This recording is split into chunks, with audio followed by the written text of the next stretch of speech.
Alhamdulillahi Rabbil Alamin Alladhi ahyana ba'dama amatana wa ilaihin nusyur. Wassalatu wassalamu ala ashrafil anbiya wal mursalin Sayyidina wa maulana Muhammadin wa ala alihi wa sahbihi wa man tabi'ahum biihsan ila yaumiddin, amma ba'du. Kaum muslimin muslimat, jamaah subuh yang sama dirahmati Allah Subhanahu wa taala,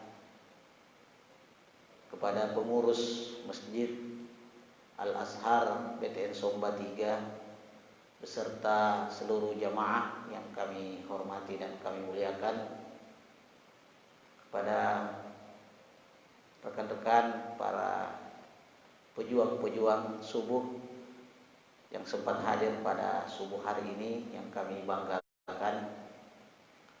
Kami tak lupa mengucapkan banyak terima kasih kepada pengurus masjid dan jamaah yang telah menerima kami dari komunitas pejuang subuh untuk bersama-sama berjamaah subuh di masjid kita yang tercinta ini, dan mewakili juga para pengurus dan anggota pejuang subuh. Jika ada hal-hal yang tidak berkenan, kami mohon maaf, dan ini menjadi pelajaran juga bagi kami untuk lebih baik lagi di hari-hari atau di masa-masa mendatang.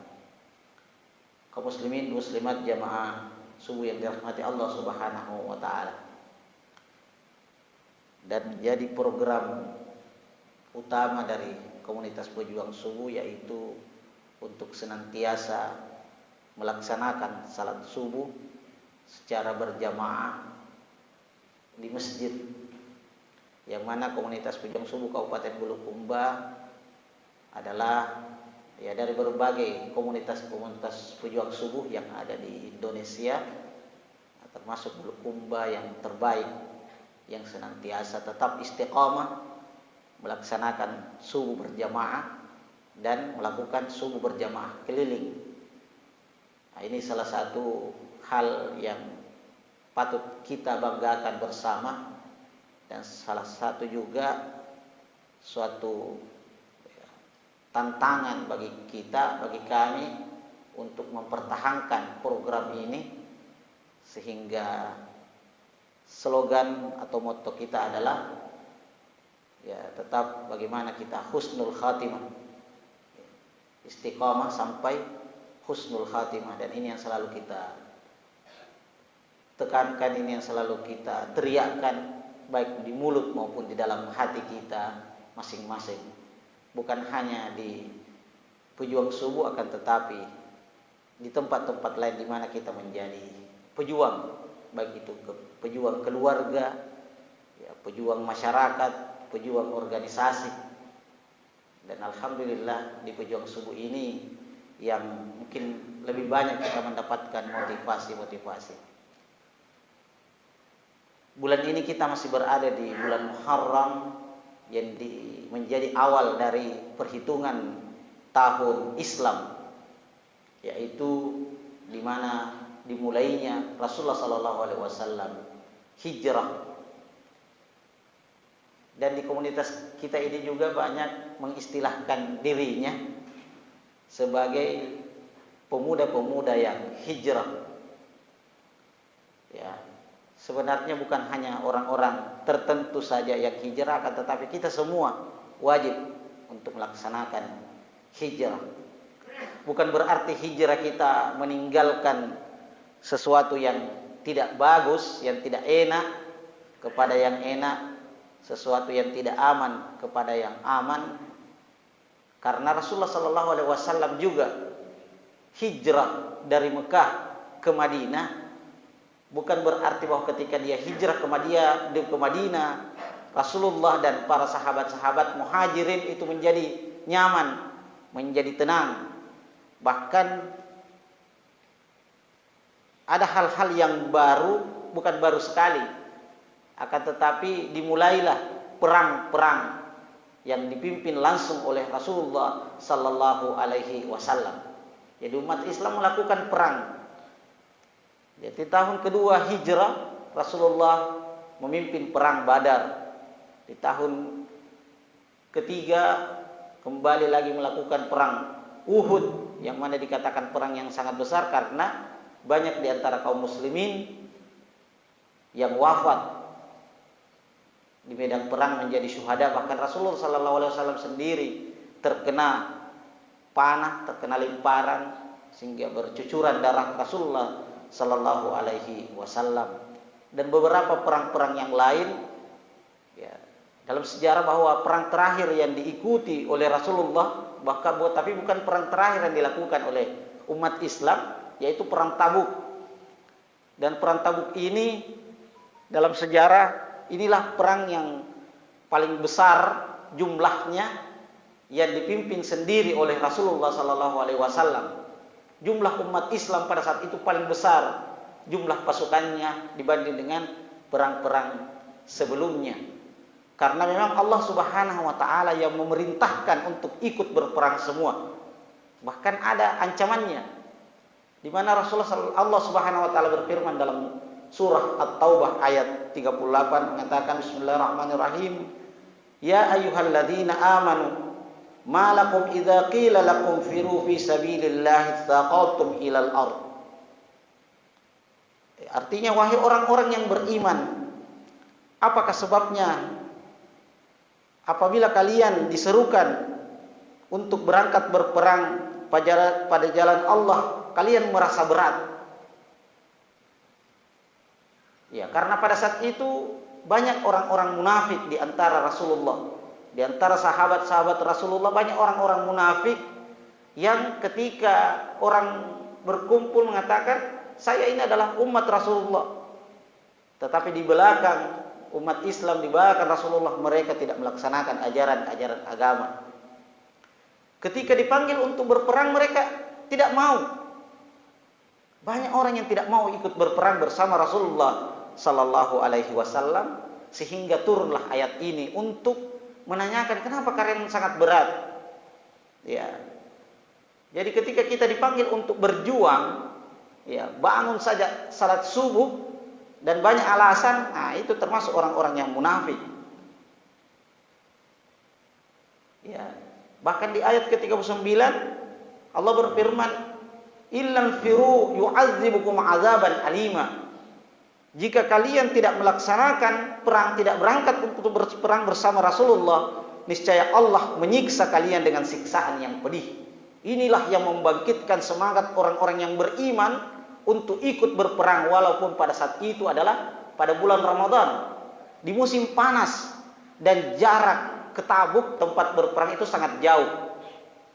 Ya, sehingga terkentara di situ orang-orang yang beriman kepada Allah dan Rasul, yang ingin melaksanakan syariat agama sesuai perintah Allah dan Rasulnya, dengan orang-orang yang munafik.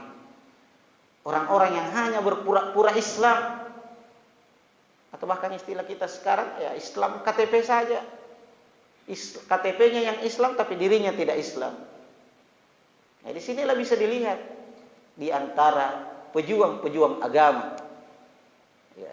Banyak di antara kita yang mungkin ada di motornya stiker pejuang subuh, di mobilnya stiker pejuang subuh, di bajunya ada logo pejuang subuh, akan tetapi tidak melaksanakan program-program pejuang subuh, ini juga tidak bisa dikatakan sebagai pejuang subuh yang sebenarnya. Dan ingat, orang yang mengaku sebagai pejuang kemudian tidak berangkat untuk berjuang, dikatakan Al-Quran bahwa yu'adzibukum azaban alima. Ya, bukan hanya tidak mendapatkan pahala, akan tetapi diancam dengan azab yang pedih. Ya, ini bilang, wah keras-keras nih ustaz ini. Ya, biasanya itu ustaz agak-agak lembek ya, agak-agak mengajak. Ya. Ya, coba kalau ayat yang mengajak yang ini yang saya akan bacakan, yaitu di surah At-Taubah, lanjutannya ayat ini, di ayat 122 Allah berfirman, wa ma kanal mu'minuna liyanfiru kaffah falaula nafara minkum min kulli firqatin minhum ta'ifatun yatafaqahu fid din. Ya, artinya ini ayat turun setelah Rasulullah Sallallahu Alaihi Wasallam, sebenarnya perang Tabuk ini tidak terjadi, ya, karena kaum kafir, ya, dari Romawi pada saat itu melihat kekuatan besar dari umat Islam yang sudah berpuasa musim panas, mereka berjalan sejauh 780 km, ya, bahkan ada satu unta dikendarai 10 orang. Kaum Romawi mengatakan, mereka pasti mati di perjalanan, tetapi mereka sampai ke Tabuk, sehingga membuat gentar para, ya, rajanya saja gentar. Pulang Ki, mati Ki ini. Mereka bukan manusia biasa, mereka adalah jin, mereka adalah setan. Mati Ki kalau kita ikut berperang. Akhirnya mereka mundur, mereka kocar kacir. Bahkan jumlahnya umat Islam pada saat itu hanya 70.000, jumlah mereka 200.000. Nah, mereka takut. Karena kenapa? Semangatnya para pejuang-pejuang Islam yang ingin meninggikan kalimat la ilaha illallah Muhammad Rasulullah. Jadi semangat juga perlu. Ya, sehingga teman-teman alhamdulillah di grup, kalau yang sering ngintip-ngintip di grup itu pasti membaca teman-teman yang masih bersemangat, foto-foto, ajakan-ajakan untuk, ya, semangat melakukan kegiatan-kegiatan, ya, pejuang subuh. Akan tetapi di ayat 122 ini Allah berfirman, ya, tidak sepatutnya bagi orang-orang mukmin itu pergi semua ke medan perang. Ya, kenapa tidak? Mereka dari tiap-tiap golongan di antara beberapa orang saja untuk tinggal, ya. Jadi ketika ada perang berikutnya, ya, setelah perang Tabuk, saya katakan tadi bahwa perang Tabuk ini adalah perang terakhir yang diikuti oleh Rasulullah. Setelah itu ada perang hanya memutus para sahabat-sahabatnya. Ya, namanya Sariyah. Kalau perang yang dipimpin oleh Rasulullah namanya Ghazwa, dan perang yang diikuti atau dipimpin oleh sahabat namanya Sariyah. Ketika ada perintah perang, para sahabat kembali ikut, mau semua pergi lagi berperang. Ya, tapi ayat ini mengatakan bahwa, ya, segolongan kecil, hanya ada segolongan yang tinggal. Untuk apa dia tinggal? Liyatafaqahu fiddin, untuk mempelajari agama, untuk belajar agama, untuk mendalami ajaran-ajaran agama. Jadi tidak mestinya kita pergi bergerak, mengangkat pedang, mengangkat senjata, akan tetapi juga kita harus berjuang mempelajari agama.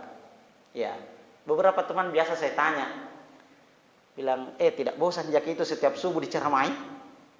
Ya, ada lagi kegiatan-kegiatan malam maghrib, ya, utamanya teman-teman dari biker muslim setiap maghrib ada dugem, ya, duduk dengar ceramah, yang bergabung lagi di pujian subuh lagi sudah salat subuh diceramai lagi, tidak capek jak itu, karena ternyata menuntut ilmu, belajar agama juga adalah pejuang, ya, karena Allah memang mengingatkan, memerintahkan kepada kita, ya, jangan pergi semua berperang. Hendaklah di antara segolongan di antara kalian untuk yatafaqahu fiddin, untuk belajar agama. Lalu kita ini pejuang subuh sudah berjuang untuk melawan, ya, karena berjuang itu ada dua, ya. Ada, katakan Rasulullah setelah pulang dari perang Uhud mengatakan bahwa raja'na min jihadil asghar ila jihadil akbar. Sekarang kita baru saja pulang dari perang yang kecil dan kita akan memasuki perang yang besar. Ya, ada jihadil asghar, yaitu perang membela agama, mengangkat pedang, ya, membawa panah, senjata. Dikatakan oleh Rasulullah jihadil asghar, perang yang kecil, dan sekarang kita akan memasuki sebuah perang yang besar. Ya, perang Uhud saja banyak yang mati, yang dianggap kecil, apalagi nanti ini ada perang yang besar. Ternyata yang dimaksud oleh Rasulullah adalah jihadil akbar, adalah jihad yang besar, adalah jihad melawan hawa nafsu. Ya, ini pejuang, ya, perjuangan yang sangat besar ketika melawan hawa nafsu, ketika kita terbangun dari tidur, digoda oleh rasa ngantuk, digoda oleh rasa capek, apalagi hanya hujan rintik-rintik sedikit, dingin, ya, hujan nih, jangan nih. Ya, meletus ibam motorku, tidak ada bensinku. Tapi Om Cino alhamdulillah, ya, selalu menawarkan kalau ada di antara kita mau dijemput, ya, ada yang loyo-loyo, ya nanti Om Cino siap untuk memfasilitasi. Ya alhamdulillah, bukan sebenarnya Om Cino hanya label, ya banyak di antara kita yang sudah membuktikan tanpa mengungkapkan, tapi ini adalah atas motivasi dari Om Cino. Kaum muslimin muslimat jamaah yang dirahmati Allah Subhanahu wa taala. Ya, sehingga belajar memahami agama, tapi beda itu memahami dengan mengetahui. Ya, banyak orang yang tahu saja agama, bahkan dia mampu untuk mentransfer, menceramahkan, menyampaikan. Akan tetapi ya tafakkahu di sini, berfikih di sini artinya bukan hanya memahami, tetapi juga mampu untuk mengamalkan, mampu untuk mengerjakan, sehingga dakwah bukan hanya di atas mimbar, akan tetapi dakwah juga di bawah mimbar. Ketika kita mengamalkan suatu amalan agama, ajaran agama, kemudian orang melihat, orang mengikuti, itu juga bagian dari dakwah yang sangat baik. Karena hanya dengan melaksanakan, orang ikut dengan kita. Dalam sebuah riwayat mengatakan, man dalla ala khair, barang siapa yang menunjukkan suatu kebaikan, maka dia akan mendapatkan pahala seperti orang yang melaksanakannya. Misalnya kita sholat subuh, kemudian ada orang melihat kita, kemudian orang itu melaksanakan sholat subuh karena melihat kita sholat subuh, maka kita juga mendapatkan pahala yang dilaksanakannya, bukan dibagi dua. Kalau dia dapat 10, di kita juga dapat 10. Kita belum dapat pahala yang kita laksanakan, jadi kita dapat 20. Kalau 10 orang yang ikuti, gara-gara kita 10 orang yang kita ajak untuk melaksanakan salat subuh, pada hari itu kita mendapatkan pahala. Misalnya kalau 1 kebaikan akan dibalas dengan 10 pahala. 10 orang yang melaksanakannya, maka kita dapatkan 110. Karena kita 10-nya itu adalah yang kita amalkan, yang kita laksanakan. Ditambah dengan 10 orang yang mengikuti kita, pahalanya kita juga dapatkan. Bukan dibagi 2, 10 tak bagi 5 tak. Nah, maka ini adalah motivasi untuk saling mengajak, saling memperingati untuk melaksanakan kebaikan. Mudah-mudahan Allah Subhanahu wa taala tetap melimpahkan kita nikmat berupa kesehatan, umur yang panjang, dan memberikan kita hidayah, mampu untuk beristiqamah sampai kita husnul khatimah. Amin amin ya rabbal alamin. Demikian apa yang saya sampaikan. Mohon maaf atas segala kekurangan. Wallahul muwaffiq ila aqwamit thariq. Assalamualaikum warahmatullahi wabarakatuh.